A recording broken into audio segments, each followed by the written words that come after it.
18 ఏళ్ల యువతకు ఇవ్వాల్సిన 2 లక్షల ప్యాకేజీ ముంపు ప్యాకేజీలు పట్ల కేటాయింపులు ఇప్పటికీ పెండింగ్లోనే ఉన్నాయని తెలిపింది. పుట్టి పెరిగిన గ్రామానికి న్యాయం చేయాలన్న కోరికతోనే సాఫ్ట్వేర్ ఉద్యోగాన్ని పక్కన పెట్టి బరిలోకి వచ్చానది. సమస్యలపై గ్రామస్తులకు బలమైన స్వరం కావాలని, ఆ బాధ్యతను నేను తీసుకుంటానని అన్నారు.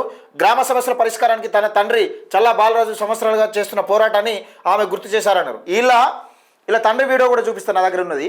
క్యూన్యూస్ కేండు తిరగరా మెట్లు ఎక్కడ కలెక్టరేట్ కేండు కలెక్టరేట్ కడ నాకు ఏమని వినతి పత్రం ఇచ్చింది తెలుసా?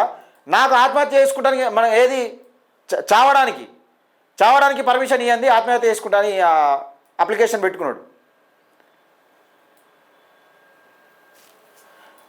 వినతి పత్రాలు ఇచ్చిన అధికారులు మారలేదని తప్ప గ్రామాల పరిస్థితి మారలేదు వాపోయారు. యువ నాయకత్వమే గ్రామాన్ని ముందుకు తీసుకెళ్ళగలదు. నాకు అవకాశం ఇస్తే చీర్ల వంచలో ఏ సమస్య కూడా పరిష్కారం లేకుండా ఉంటుందని వైష్ణవి ధీమా వ్యక్తం చేశారని ఒక వార్తను అయితే చూస్తూ ఉన్నాం. దీనికి నిజంగా ఈ వార్త ఈమె ధైర్యానికి హ్యాట్సప్ చెప్పుకోవచ్చు. ఒకసారి ఈమెకు సంబంధించి ఇంటర్వ్యూ కూడా ఉన్నది, ఒకసారి చూసే ప్రయత్నం చేద్దాం.